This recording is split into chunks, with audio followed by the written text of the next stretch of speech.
Salut les amis, aujourd'hui on se retrouve pour une seconde vidéo tier list. On va attaquer la tier list des établissements bancaires mais en ligne. Donc une tier list qui va être faite par mes soins, je précise. J'ai pris les principales banques en ligne qui sont connues. Tu vas le voir juste après. Si jamais j'en ai oublié une, n'hésite pas à me le mettre en commentaire. Et comme toujours, si tu apprécies mon contenu, n'hésite surtout pas à t'abonner, partager et liker la vidéo. Ça donne énormément de force. On se retrouve tout de suite pour cette tier list.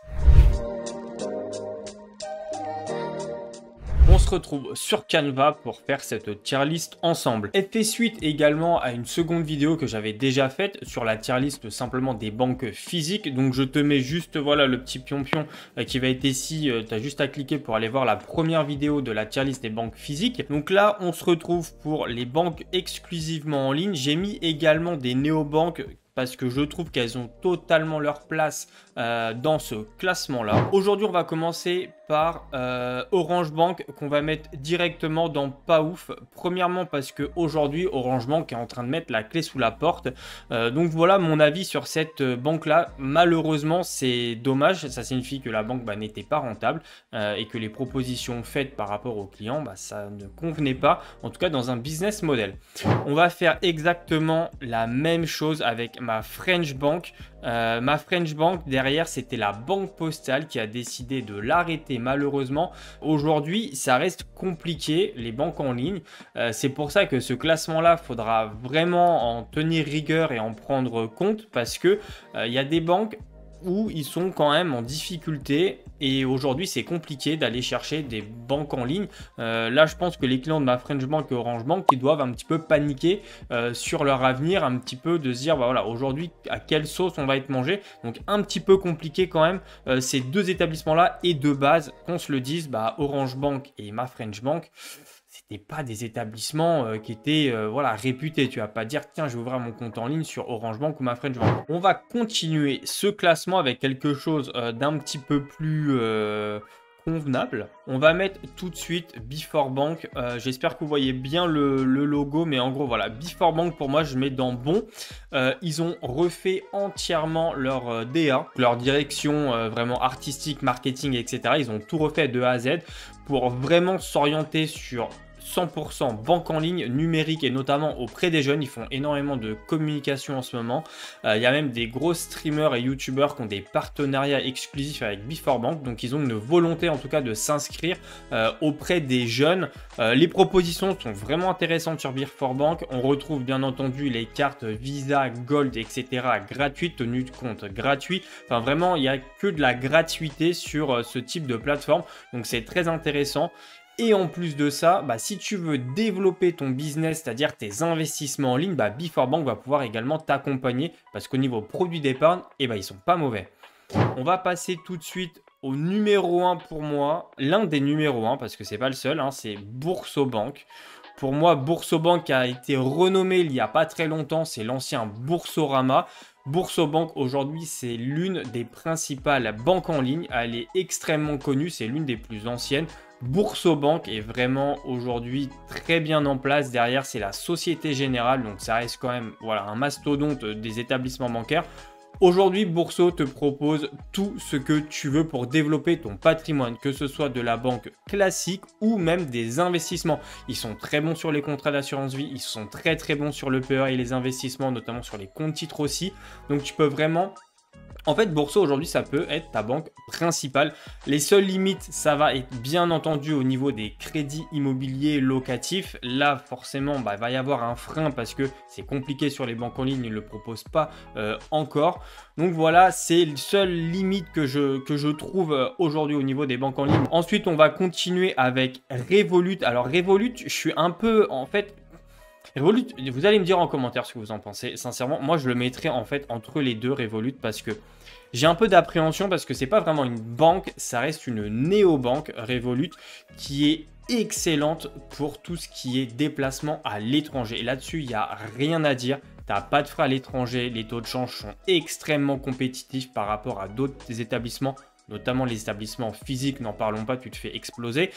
Aujourd'hui, Revolut tend à se démarquer des autres établissements en ligne par justement cet aspect-là. Ils font aussi beaucoup de pubs actuellement sur la réactivité, sur les performances et surtout sur ce qu'ils peuvent te proposer aussi. C'est qu'aujourd'hui, tu peux développer également ton patrimoine sur Revolut, donc c'est très intéressant. Et puis notamment leurs fameuses cartes voilà, qui sont en dur, que tu peux personnaliser. Ça, c'est des petites choses qui en fait font quand même pas mal de plus. Et aujourd'hui, vu qu'on est dans une société où on aime bien se démarquer, aujourd'hui, je trouve que Revolut joue le jeu par rapport à ça. Ensuite, un petit peu dans le même, dans le même créneau, vous avez N26. N26, je vais le mettre dans pas mal parce que quand c'est arrivé, donc N26, c'est allemand. Quand c'est arrivé, ça a fait un carton. C'était l'une des premières sur le secteur en type néobanque. Aujourd'hui, sincèrement, je trouve qu'on n'en entend absolument plus parler. Je crois même qu'il y a eu quelques complications au niveau de N26. Donc pour moi, je pense que Revolut a complètement gommé N26 quand ils sont arrivés. Ils ont littéralement tout pété. Donc voilà, N26, moi je mets vraiment dans pas ouf parce qu'aujourd'hui, les gens vont beaucoup plus s'orienter sur du Revolut. N26 était très bon, notamment, voilà, pareil, pour les frais de change. Quand vous partiez à l'étranger, etc., vous avez quasiment pas de frais. Donc c'était très intéressant par rapport à ça. Maintenant, on va retourner un petit peu dans des banques un petit peu plus traditionnelles, mais toujours banques en ligne. Vous avez Hello Bank. Pour moi, Hello Bank, je vais juste réduire un tout petit peu le logo. Je le mets également dans excellent. Derrière, c'est la BNP Paribas. C'est un énorme mastodonte. Les services sont complètement illimités, si je puis dire. Ça peut également devenir ta banque principale. Tu peux déposer des chèques, etc. Sur la plupart des autres établissements aussi, Bourso et Before Bank, tu peux également le faire. Mais vraiment, Hello Bank pour les jeunes, ça fait pour moi partie de mon top 1 des établissements bancaires parce que c'est vraiment intéressant. Aujourd'hui, qu'on se le dise, la plupart des clients, en tout cas moi que je peux côtoyer, ils ont une banque en ligne et une banque traditionnelle pour tout ce qui est investissement immobilier parce qu'aujourd'hui, les banques en ligne, tu peux littéralement tout faire via ton application ou via ton ordinateur. Tu n'as plus besoin de passer par un conseiller. Les frais sont complètement dérisoires par rapport à une banque physique, ce qui est logique parce que tu n'as pas de conseiller dédié et puis il y a moins de coûts de fonctionnement qu'une banque traditionnelle. Les banques en ligne, je pense, vont devenir de plus en plus agressives et concurrentes des banques traditionnelles. Et moi, je trouve que Hello Bank joue vraiment bien le jeu et arrive à se démarquer. Donc, je le mets sur le même segment que Bourso Bank. Ensuite, on a également Fortuneo. Fortuneo est une très bonne banque. Pour moi, je l'avais placé dans mon top 4 des établissements pour ouvrir un PEA parce qu'ils proposent des fonds qui sont très intéressants. Aujourd'hui, Fortuneo peut également servir de banque principale. Ils ont tout un panel très intéressant, ne serait-ce que de cartes, d'évolution aussi en termes de convention de compte, en termes aussi de placement financier. En fait, à l'époque, ce qui pêchait un peu au niveau des banques en ligne, c'était l'accompagnement patrimonial. C'est-à-dire que si tu voulais faire des investissements sur des banques en ligne, mis à part des comptes titres ou des PEA, c'était un petit peu limité. Aujourd'hui, notamment par exemple si on prend le cas de Bourso, propose des comptes à terme, pareil pour les banques ou Fortuneo. Donc c'est vraiment des choses sur lesquelles ils arrivent à se démarquer et en termes de frais, c'est toujours ras les pâquerettes, donc c'est très intéressant. Et aujourd'hui, le client recherche bien entendu la qualité de service, mais surtout économiser de l'argent. Ensuite, je vais mettre AXA. Alors quand j'ai fait mes recherches, honnêtement, j'ai été relativement surpris de AXA Bank. On en entend très peu parler. Mais en vrai, j'ai lu plusieurs fois qu'elle était l'une des top 3 des établissements bancaires en ligne. Donc j'étais vraiment surpris par rapport à ça, en termes de frais, de coûts ou autres. Donc moi, je le mets dans bon. Je vais pas trop épiloguer sur AXA parce que honnêtement, j'ai pas grand chose à dire. Ensuite, on a Monabank.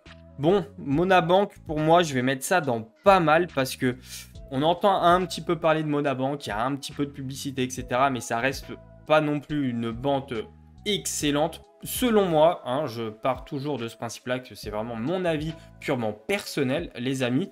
Donc voilà, pour ce classement, n'hésite pas, toi, à me partager en commentaire si tu aurais bougé d'autres établissements de banque en ligne ou si peut-être que j'en oublie un aussi. Ça, faut pas hésiter à me le dire, les amis. Voilà, mais sincèrement, pour moi, le top 3, on peut dire que c'est Bourso, Revolut, Hello Bank et vraiment, Before Bank tend vraiment à aller dans ce top-là. Si on parle vraiment exclusivement de banque en ligne et pas de néobanque, on prend Bourso, Hello Bank, Before Bank. Parce que Revolut, ça reste une néobanque, ok ? Donc voilà sur cette tier list des établissements en ligne. On se retrouve tout de suite pour la conclusion. Pour conclure sur cette tier list des banques en ligne, pour moi, je le redis, le top 3, tu as Boursobank, tu as Hello Bank et tu as Before Bank, tout ce qui se termine par banque.